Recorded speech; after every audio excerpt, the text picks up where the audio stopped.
അപ്പോൾ ഈ ചോറ് കഴിക്കുന്നതിന് പകരം നമ്മൾ എന്തൊക്കെ ഫുഡാണ് വലിച്ച് കഴിക്കേണ്ടത് ഏറ്റവും ബെസ്റ്റ് ആയിട്ടുള്ള ഫുഡുകൾ ഞാൻ പറഞ്ഞുതരാം. റഹ്മത്തുള്ളാഹി ഡോക്ടർ മുഹമ്മദ് ഷിബിലിയാണ്. നമ്മളെല്ലാവരും ചോറാണല്ലേ നോമ്പ് നോൽക്കാൻ വേണ്ടിയിട്ട് അധികം ഒരു മെയിൻ ഫുഡായിട്ട് കഴിക്കുന്നത്. എന്നാൽ നമ്മൾ അങ്ങനെയല്ല ചെയ്യേണ്ടത്. ചോറ് കഴിക്കുന്നതിന് പകരം വേറെ കുറേ ഭക്ഷണങ്ങളാണ് ഏറ്റവും ബെസ്റ്റ്. നിങ്ങൾ ശ്രദ്ധിച്ചിട്ടുണ്ടോ, നമ്മൾ രാവിലെ എണീക്കാൻ മറന്ന് കുറച്ച് നേരം വൈകി എന്നിട്ട് ചെറുതായിട്ട് അരക്കയോ ചെറിയൊരു പഴം എന്തെങ്കിലും കഴിച്ചിട്ട് നോമ്പ് നോൽത്താൽ ഒരു റാഹത്തുണ്ടാവും, കൂടുതൽ ക്ഷീണം ഉണ്ടാവില്ല. കുറേ നേരം കഴിഞ്ഞിട്ട് ക്ഷീണമൊക്കെ വരിക ഒരു വൈകുന്നേരമൊക്കെ ആകുമ്പോഴേക്ക്. പക്ഷേ ഈ ഒരുപാട് ചോറ് കഴിക്കുന്ന സമയത്ത് നമ്മൾ ബ്ലഡിലേക്ക് ഒരുപാട് ഗ്ലൂക്കോസ് കയറും. ഈ ഗ്ലൂക്കോസിനൊക്കെ പിടിച്ച് കെട്ടാൻ വേണ്ടി താഴ്ത്താൻ വേണ്ടിയിട്ട് ഒരുപാട് ഇൻസുലിൻ നമ്മളെ ബോഡി പ്രൊഡ്യൂസ് ചെയ്യും, നമ്മൾ പാൻക്രിയാസ്. ഈ ഇൻസുലിന് ഒരുപാട് സമയത്തേക്ക് അതിൻ്റെ ആക്ഷൻ ഉണ്ടാവും. അപ്പോൾ നമ്മളെ ബ്ലഡിൽ പെട്ടെന്ന് ഷുഗർ അങ്ങോട്ട് കുറയും. അതിന് ഷുഗർ ക്രാഷ് എന്നാ പറയുക. ഇതുണ്ടാകുമ്പോൾ ഭയങ്കര ക്ഷീണം, ഒരു ഉന്മേഷമില്ലായ്മ, ഒന്നിനും തോന്നാത്ത അവസ്ഥ, വല്ലാത്തൊരവസ്ഥയിലേക്ക് നമ്മളെ ബോഡി പോകും. അപ്പോൾ ഈ ചോറ് കഴിക്കുന്നതിന് പകരം നമ്മൾ എന്തൊക്കെ ഫുഡാണ് വലിച്ച് കഴിക്കേണ്ടത് ഏറ്റവും ബെസ്റ്റ് ആയിട്ടുള്ള ഫുഡുകൾ ഞാൻ പറഞ്ഞുതരാം കേട്ടോ. ഒന്നാമത്തെ ഫുഡ് നമ്മൾ ബനാന, പഴമാണ്, നേന്ത്രപ്പഴം. ഈ നേന്ത്രപ്പഴം നമ്മൾ പുഴുങ്ങി കഴിച്ചാലും കുഴപ്പമില്ല, അതല്ല ഇനി പച്ചക്ക് അതേപോലെ റോ ആയിട്ട് കഴിക്കുന്നതും കുഴപ്പമില്ല. നല്ല ഫുഡാണ് ബനാന, ഒരുപാട് ഫൈബർ ഉള്ളത് കൊണ്ട്. രണ്ടാമത്തെ കഴിക്കാൻ പറ്റുകയാണ് ആപ്പിൾ എന്ന് പറയുന്നത്. ആപ്പിൾ കഴിക്കുമ്പോൾ അതിൻ്റെ തൊലിയോട് കൂടെ കഴിക്കുക, ഏറ്റവും നല്ല സാധനമാണ് കേട്ടോ. ഒരുപാട് ഫൈബർ ഉണ്ട്, അതിന് തൊലി കഴിക്കണം, അപ്പോഴേ ഫൈബർ കൂടുതൽ കിട്ടുള്ളൂ. മൂന്നാമത്തേത് ഡേറ്റ്സ് ആണ്, ഈത്തപ്പഴം, കാരക്കയൊക്കെ.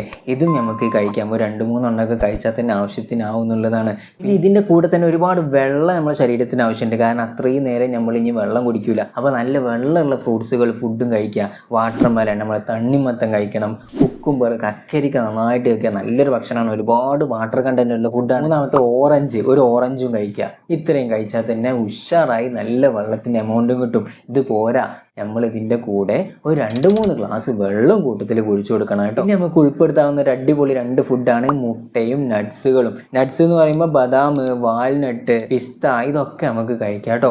പിന്നെ മുട്ട എന്ന് പറയുന്നത് പറയണ്ടല്ലോ, നല്ല പ്രോട്ടീൻ്റെ സോഴ്സാണ്. അത് നമുക്ക് ഒരുപാട് നേരത്തേക്ക് നല്ലൊരു വയറ് നിറഞ്ഞ ഫീലിംഗ് ഒക്കെ ഉണ്ടാക്കി തരും എന്നുള്ളതാണ്. ഈ ഫുഡുകളൊക്കെ കഴിച്ചിട്ടാണ് നമ്മൾ നോമ്പ് വെക്കേണ്ടത്. ഈ ചോറില്ലാതെ പറ്റൂല എന്നാണ്. ഈ കുറച്ചൊരു ചോറ്, ഒരു കോരി ചോറ് വേണമെങ്കിൽ കുറച്ചൊന്ന് കഴിക്കാം. അതിൻ്റെ കൂടെ കൂടുതൽ പയറ് വർഗ്ഗങ്ങൾ ഉൾപ്പെടുത്തിയിട്ട് കഴിക്കുന്നതിനും കുഴപ്പമില്ല. ഈ പ്രധാനമായിട്ട് ഒഴിവാക്കേണ്ട കുറച്ച് ഫുഡുകളുണ്ട്, അതും കൂടി പറഞ്ഞിട്ട് നമുക്ക് ഈ വീഡിയോ അവസാനിപ്പിക്കാം. ഒന്നാമത്തത് കോഫിയും ചായയാണ്.